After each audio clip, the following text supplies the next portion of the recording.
Selamat malam Bu Gusmirni. Kami dari kelompok 3 ingin mempresentasikan tentang IAS 36 tentang impairment, analisis penerapan PASK nomor 48, penurunan nilai aset tetap pada PT Bank Mandiri Persero Tbk. Kelompok 3 terdiri dari Hosea, Shian Abigail, saya sendiri, dan Tena Tania. Materi yang pertama itu ada aset tetap. PSAK 16 tentang aset tetap didefinisikan sebagai aset berwujud dimiliki untuk digunakan dalam produksi atau penyediaan barang jasa untuk direntalkan kepada pihak lain atau untuk tujuan administratif dan diperkirakan untuk digunakan selama lebih dari satu periode. Aset tetap atau fixed asset adalah aset jangka panjang yang relatif permanen seperti tanah, gedung, dan peralatan. Aset-aset tersebut juga mengacu pada neraca sebagai properti pabrik dan peralatan. Karakteristik aset tetap itu diantaranya mempunyai wujud fisik, tidak ditujukan untuk dijual lagi, memiliki nilai yang material, harga aset tersebut cukup signifikan, memiliki masa manfaat ekonomi lebih dari 1 tahun buku, dan nilai manfaat ekonominya bisa diukur dengan handal, dan juga aset digunakan dalam aktivitas normal perusahaan. Selanjutnya, penurunan nilai aset. Menurut Purba tahun 2023, secara teoritis penurunan nilai aset digunakan dengan membandingkan antara nilai yang dapat diperoleh kembali dengan nilai buku suatu aset yang digolongkan dalam suatu unit penghasilan kas atau sekelompok UPK. Jika nilai yang dapat diperoleh kembali lebih rendah dari harga perolehan aset, maka selisih lebih kecil tersebut diakui sebagai rugi penurunan nilai aset. Dan jika nilai yang dapat diperoleh kembali lebih tinggi dari nilai buku aset, maka penurunan nilai aset dianggap tidak terjadi. Penurunan nilai aset berdasarkan PSAK 48 tahun 2015. Tujuan PSAK 48 untuk menetapkan prosedur yang diterapkan entitas agar aset dicatat tidak melebihi jumlah terpulihkannya. Suatu aset dikatakan melebihi jumlah terpulihkannya jika jumlah tercatat aset melebihi jumlah yang akan dipulihkan melalui penggunaan atau penjualan aset. Pengukuran jumlah terpulihkan. PSAK 48 paragraf 18, jumlah terpulihkan sebagai jumlah yang lebih tinggi antara nilai wajar aset atau unit penghasilan kas dikurangi biaya pelepasan dengan nilai pakainya. Nilai wajar dikurangi biaya pelepasan dan nilai pakai dari aset tidak selalu payah ditentukan keduanya. Jika salah satu jumlahnya melebihi jumlah tercatat aset, maka aset tersebut tidak melebihi penurunan nilai dan tidak perlu dilakukan estimasi jumlah lainnya.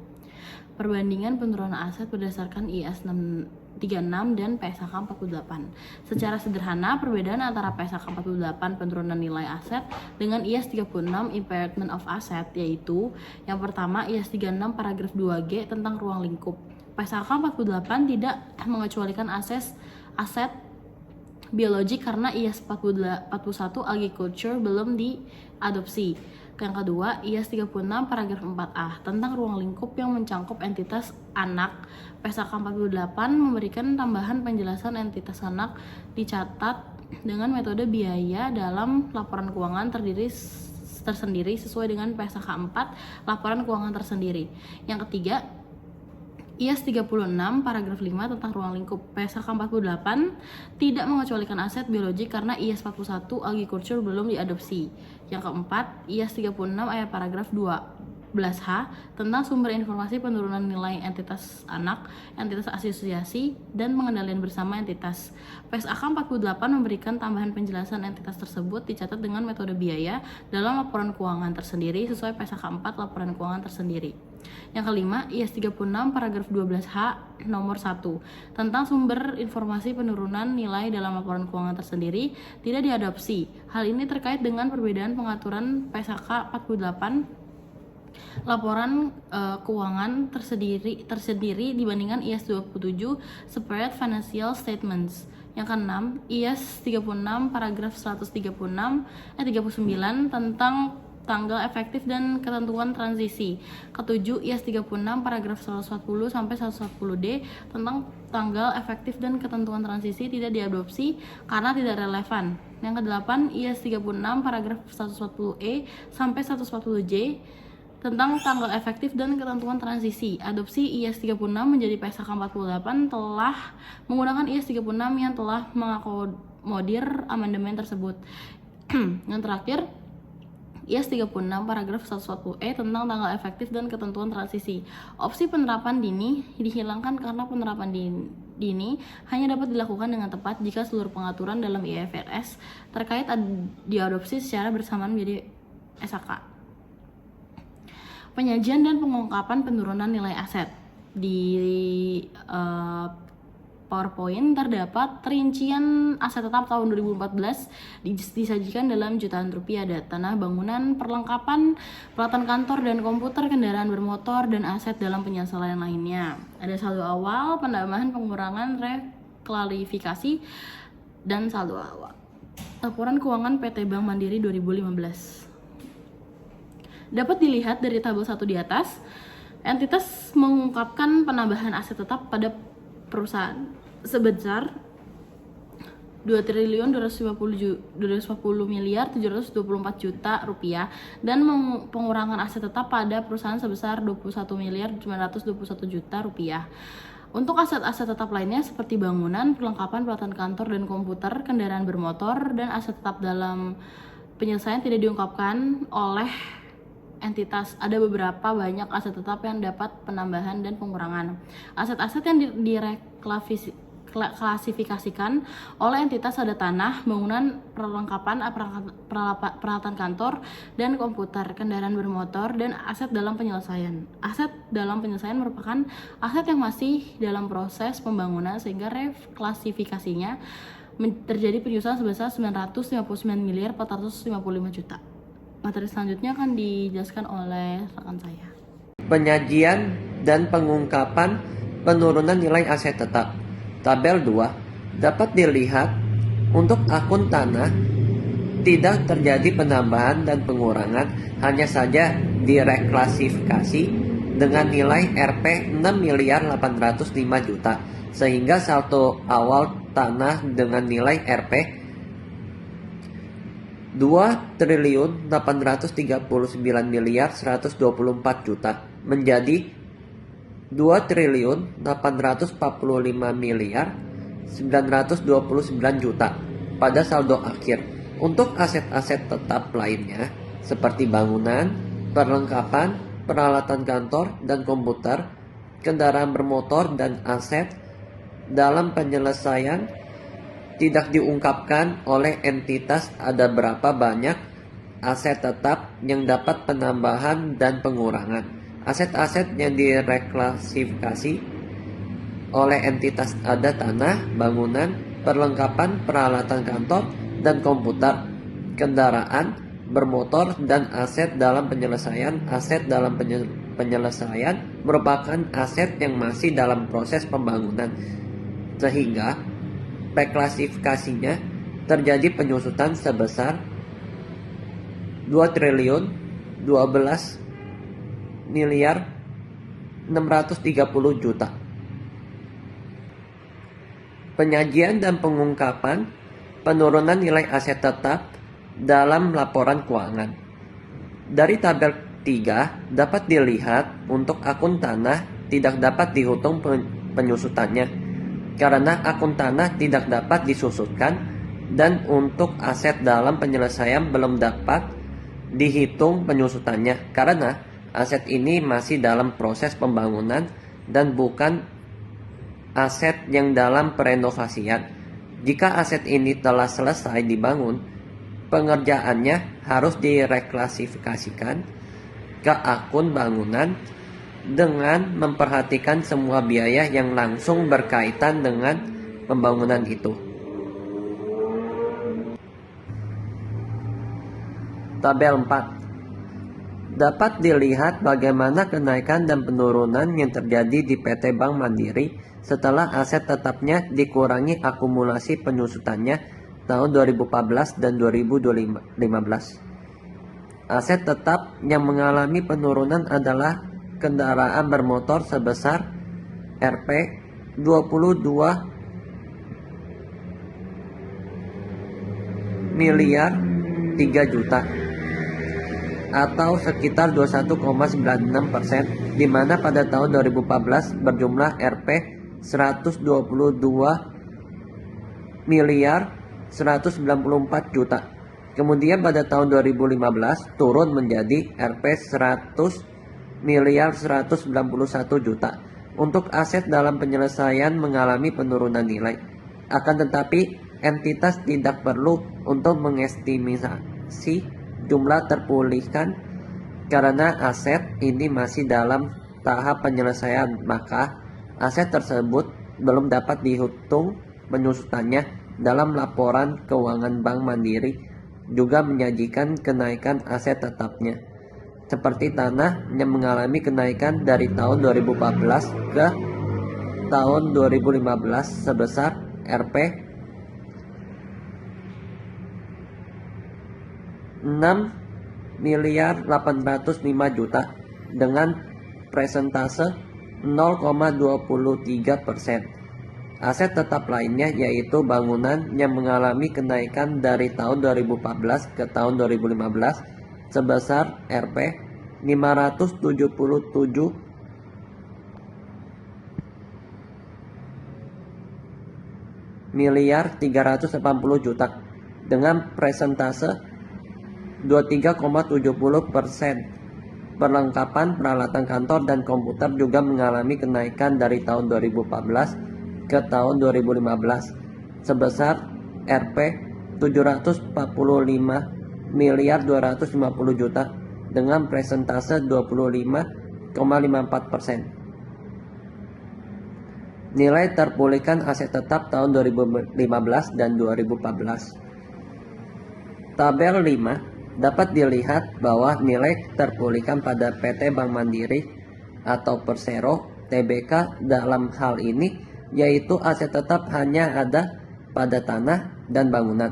PT Bank Mandiri atau Persero Tbk tidak menyatakan secara rinci mengenai jumlah terpulihkan pada perlengkapan peralatan komputer dan kendaraan bermotor.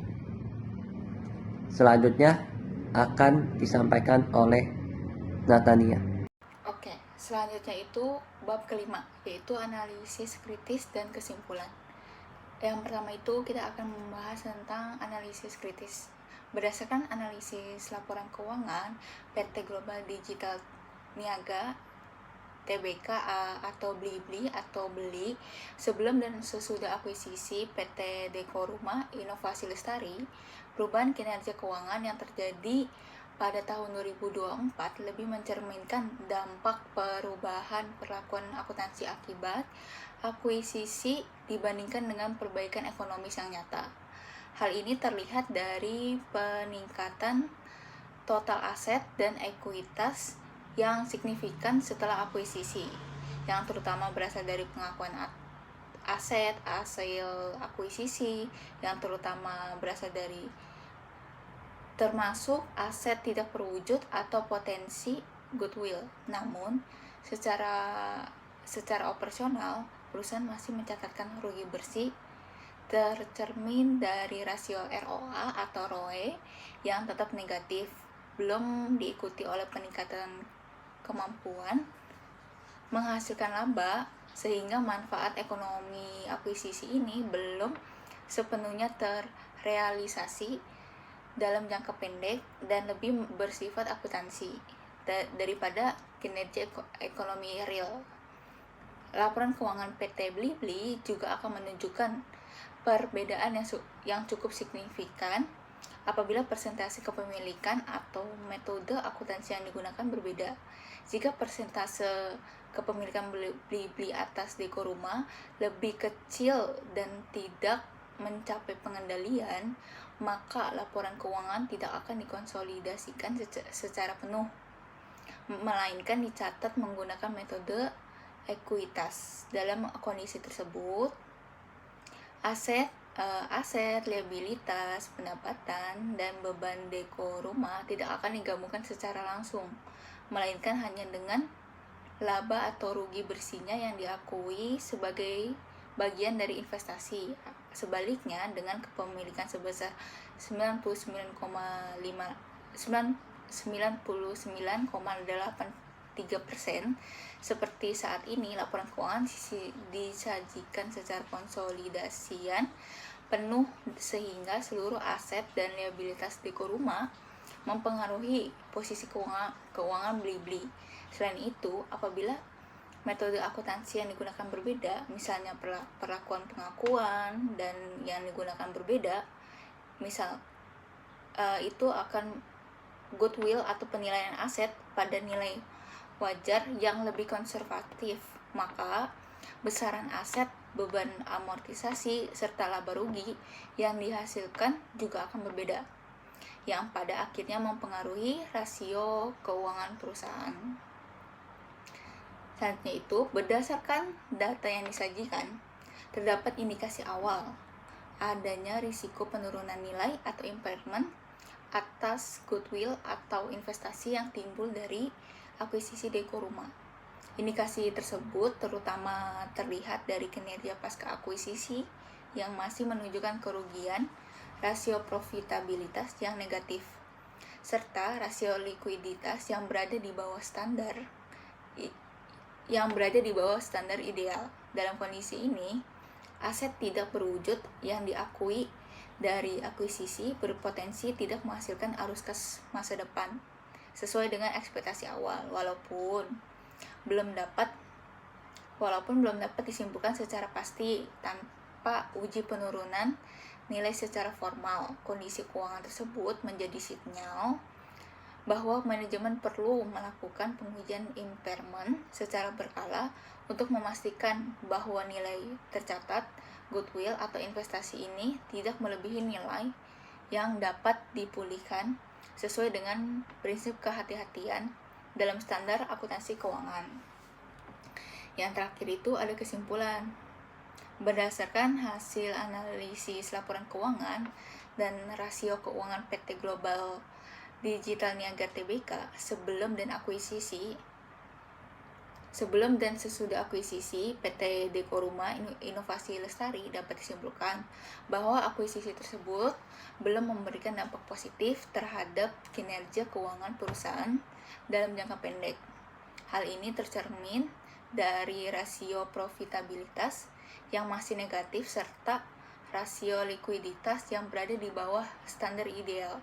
Meskipun demikian, dari sisi struktur permodalan, perusahaan masih berada pada tingkat leverage yang relatif aman sehingga risiko keuangan jangka panjang dapat dikendalikan. Akuisisi ini lebih tepat dipandang sebagai strategi pertumbuhan jangka panjang yang bertujuan menciptakan sinergi operasional, memperkuat posisi pasar, dan meningkatkan daya saing Blibli di industri perdagangan terintegrasi daring dan luring. Oleh karena itu, keberhasilan akuisisi Dekoruma tidak dapat dinilai hanya dari kinerja keuangan tahun 2024, melainkan perlu dievaluasi secara berkelanjutan pada periode selanjutnya, khususnya terkait efektivitas integrasi bisnis, peningkatan pendapatan segmen home dan living, serta perbaikan profitabilitas dan likuiditas perusahaan. Sekian presentasi dari kelompok kami. Apabila ada salah kata, mohon dimaafkan. Terima kasih.